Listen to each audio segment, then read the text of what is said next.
Thor के last episode के अंदर हमने देखा था कि थॉर जो है लेडी सिफ के साथ ओक्लाहोमा के अंदर ही रह रहा होता है, जहाँ पे दूसरी तरफ हमने देखा था कि लेटविरिया के अंदर बाल्डर जो है अपने एसगार्डियंस को लेके रह रहा है। लेकिन हमें वहीं पे लास्ट एपिसोड में ये बात पता चलती है कि डूम और लोकी का जो दरअसल सौदा हुआ था वो इस बात के ऊपर हुआ था कि डूम लोकी की मदद करेगा डॉक्टर डोनाल्ड ब्लेक यानी थॉर को मरवाने के लिए, और लोकी उसको बदले में एक जो है तोहफा देगा। और वो तोहफा दरअसल ये है कि एसगार्डियन इमोर्टेलिटी, मतलब उसको जो है इमोर्टेलिटी का तोहफा देगा ताकि डूम जो है एक इमोर्टल बन सके और उसको हराना तकरीबन इम्पॉसिबल सी बात हो जाए। लेकिन वहीं पे विलियम को जो है इसके सारे के सारे खुफिया बातों का पता चल जाता है और इससे पहले कि वो कुछ कर पाए उसके ऊपर आगे कुछ एसगार्डियन अटैक कर देते हैं और उसके पेट में चाकू घोंप देते हैं। लेकिन वहीं पे हम देखते हैं कि लॉर्ड बाल्डर आ जाते हैं सबके बीच में। अब आगे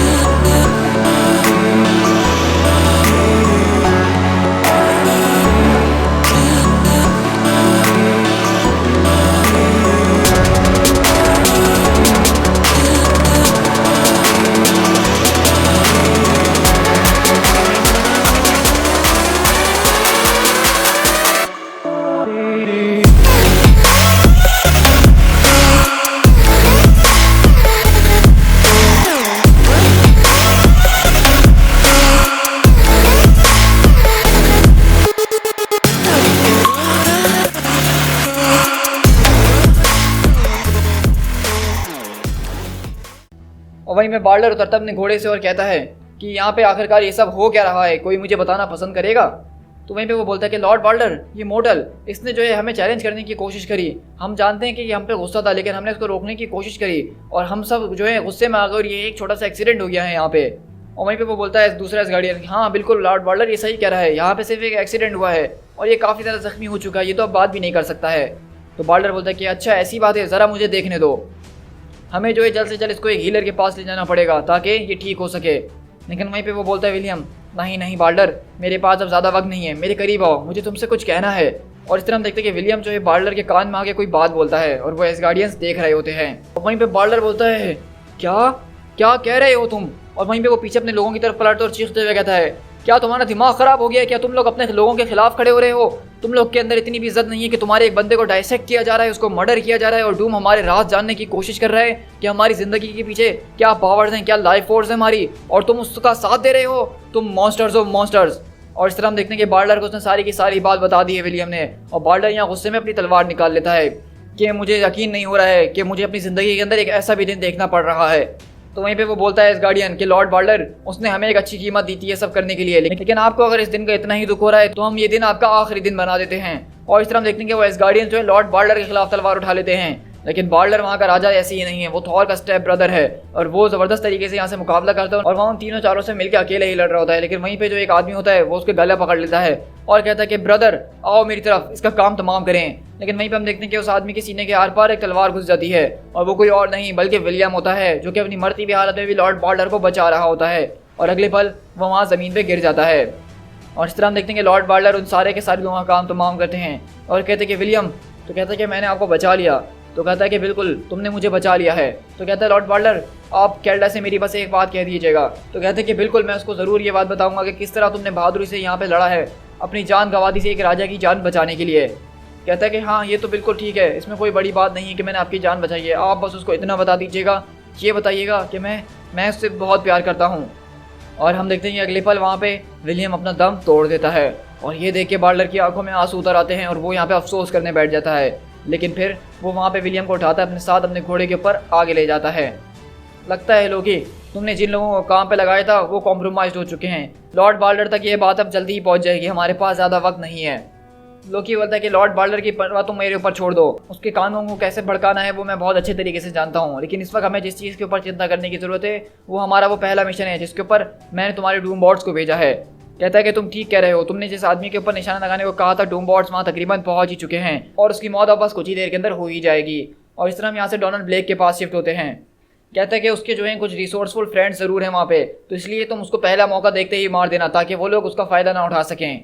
इसी टाउन के अंदर जो है वॉरियर 3 भी इस वक्त यहीं मौजूद है, लेडी सेफ भी मौजूद है और यहाँ पे हम देखते हैं कि टाउन के ऊपर यहाँ पे डूम बॉट्स आ रहे होते हैं। लेकिन यहाँ पे फेंडाल वॉल्स्टाइग वगैरह जब बातें कर रहे होते हैं तो लेडी सेफ वहाँ खिड़की के बाहर देख रही होती है और वो उसको पता चल जाता था कि यहाँ पे कोई डूम बॉट्स आ रहे हैं। और वहाँ पे जब वो डोनाल्ड ब्लेक के ऊपर निशाना लगा रहे होते हैं तो लेडी सिफ उसके सामने आ जाती है और वो वहाँ से उठा के एक डूम बॉट को पकड़ती है और दूर फेंकती है और वहीं पर वो चिल्लाती है कि एस गार्डियंस। और इस तरह हम देखते हैं कि अगले पल वॉरियर्स 3 भी वहाँ पे आ जाते हैं और वो वॉलस्ट्राइक बोलता है कि यहाँ से दूर हट जाओ, उनको हाथ लगाने से पहले तुम्हें हमसे गुजरना होगा। तो वहीं पे डूम बॉट बोलते हैं कि तुम लोग फुलिश हो, पॉइंटलेस हो, हमने टारगेट को एक्वायर कर लिया है। और वो जोरदार एक बीम अपने हाथों से मारता है जिससे वहाँ पे एक आग लग जाती है, लेकिन वो एस गार्डियंस हैं, उनको इस आग से कुछ नहीं होने वाला। और वहीं पे फेंडाल अपनी तलवार चलाता है और उसका हाथ काट के फेंक देता है। वहीं पे होगन भी आता है और दूसरे वाले डूम बॉट के ऊपर चढ़ता है और वॉलस्ट्राइक यहाँ पे तीसरे से लड़ रहा होता है। लेकिन डोनाल्ड ब्लेक यहाँ पे गिर चुका होता है और कहता है कि कहाँ है वो, कहाँ है मेरी स्टिक, मुझे उसकी ज़रूरत है। लेकिन इस तरह हम देखते हैं कि यहाँ पे जो है वो डूम बॉट्स अपने आप को दोबारा हील करना शुरू हो जाते हैं और कहते हैं कि हमें इनके खिलाफ एक साथ मिलके जो है एक्शन लेना पड़ेगा, ये लोग काफ़ी मजबूत हैं। और इस तरह वो तीनों के तीनों डूम बॉट एक साथ जो है उन सब के ऊपर अटैक करते हैं और वो भी अपनी फुल पावर के साथ। लेकिन वहीं पे जो है वॉलस्ट्राइक इस आग के अंदर चल रहा होता है और कहता है ये हमारे सामने खड़े नहीं हो सकते हैं, तुम सब मेरे पीछे आओ। और इस तरह हम देखते हैं कि वॉरियर 3 वॉलस्ट्राइक के पीछे आते हैं और वहाँ पे वॉलस्ट्राइक आगे बढ़ते हुए जा रहा होता है। ये आग भी जो इसको रोक नहीं रही होती है, इसके कपड़े फट चुके होते हैं, लेकिन वॉलस्ट्राइक रुकने का नाम नहीं ले रहा होता है और कहता है वॉलस्ट्राइक द माइटी, वॉलस्ट्राइक द वॉरियर, तुम उसको झुकाने की कोशिश कर रहे हो, वो भी एक टीन के डब्बे के जरिए। वॉलस्ट्राइक तुम लोग को क्रश करके रख देगा। वॉलस्ट्राइक किसी आगे नहीं झुकता है। और हम देखते हैं कि वॉलस्ट्राइक यहाँ पे अपने दोनों पंचेस लेता है और उन डूम बॉट्स का जो है कच्चूमर निकाल देता है।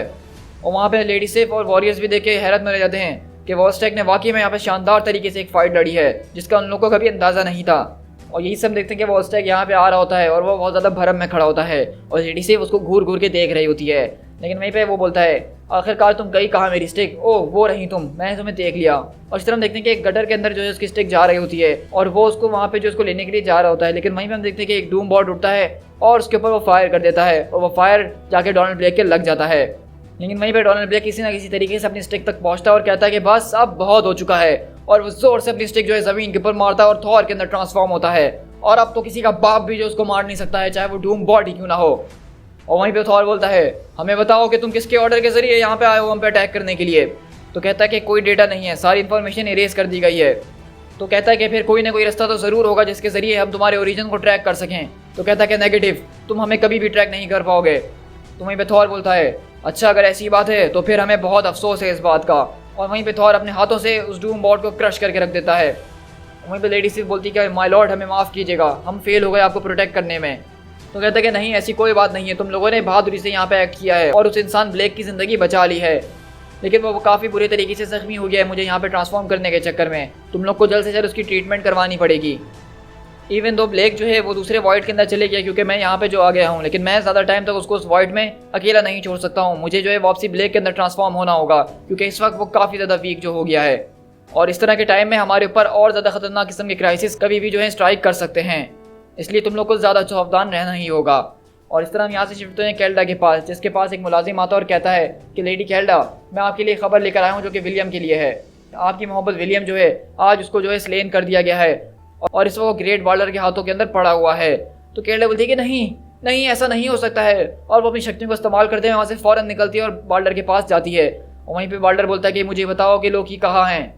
तो वहीं पे उसके आदमी कहते हैं कि लोकी को माय लॉर्ड हमने काफ़ी वक्त से देखा नहीं है। बाल्डर कहता है कि उसको ढूंढो, उसको ढूंढना ही होगा। और वहीं पे कैल्डा पहुंचती है, कहती है कि विलियम। वहीं बाल्डर बोलता है कि लेडी कैल्डा मेरी बात सुनिए, जब मैं इस तक पहुंचा तो ये बहुत बुरी तरीके से जख्मी हो चुका था, लेकिन इसने बहुत बहादुरी के साथ वहाँ पे एक फाइट लड़ी है। वो जो है वॉरियर्स की तरह उनके सामने खड़ा हुआ था, उनकी तरह उसने लड़ने की कोशिश करी, लेकिन अफसोस के साथ वो लोग 3 थे और ये बेचारा सिर्फ एक था। तो वो पूछती है कैल्डा आखिरकार ये सब हुआ कैसे, इसकी मौत हुई कैसे। तो कहता है हमारे ही कुछ 3 लोग थे जिन्होंने इसके ऊपर अटैक कर दिया है, लेकिन उसका बदला मैं ऑलरेडी ले चुका हूँ उनके खून के साथ। तुम्हें पे कैल्डा बोलती है कि तुमने उनके हाथ तो काट दिए जिन्होंने इसको जान से मारा है, लेकिन मुझे ये बताओ कि वो कौन लोग थे जिसके कहने के ऊपर उन्होंने इसको मारा है। इसके ऑर्डर किसने दिए थे, किसने इसके ऑर्डर दिए थे कि उन्होंने मेरे लव को स्लेन किया है, मुझे उसका नाम चाहिए। तुम्हें पे बाल्डर बोलता है कि इसके आखिरी अल्फाज जो उसने मुझसे कहे वो लोकी की तरफ इशारा कर रहे हैं, लेकिन इस बात के लिए हमें जो है ठोस सबूत की ज़रूरत होगी ताकि हम आगे कोई एक्शन ले सकें।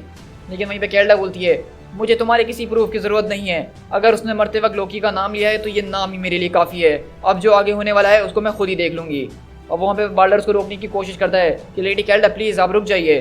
तो वहीं पे कैल्डा बोलती है आज के दिन के बाद से ये गुस्सा ही मेरी ज़िंदगी होगी, आज के दिन के बाद से ये डेथ ही मेरा जीने का मकसद होगी और मेरे सोल को एक नया मकसद देगी। मैं अब जब तक सुकून से नहीं बैठने वाली हूँ जब तक मैं लोकी को जान से ना मार दूँ, जब तक मैं उसको उसके अंजाम तक ना पहुँचा दूँ जिसने मेरे लव के साथ ये हाल किया है। ये अल्फाज हर जगह फैला दो कि चाहे वो कहीं पे भी छुपने की कोशिश क्यों ना कर ले, लेकिन केरला तो स्टॉर्म राइडर उस तक पहुँच के रहेगी और इसका कर्ज उससे चुकता करके ही रहेगी।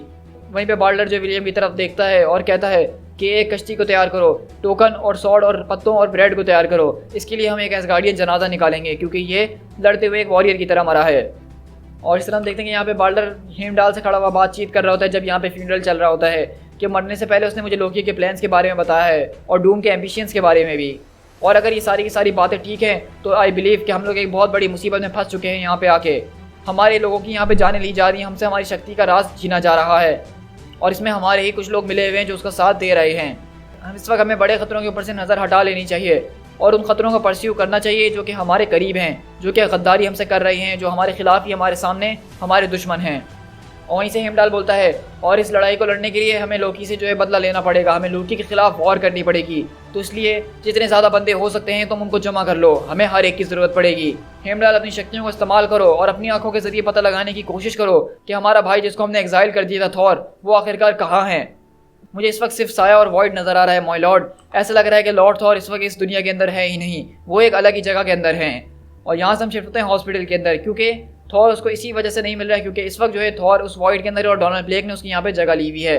क्योंकि हम देख रहे हैं कि यहाँ पे जो है दरअसल डोनाल्ड ब्लेक जो है जख्मी हो गया था, इसलिए इसका हॉस्पिटल के अंदर इलाज चल रहा है और डॉक्टर्स को दरअसल बताते हैं कि उस झटके की वजह से उसकी स्पाइनल कॉर्ड के अंदर एक फ्रैक्चर आ गया है।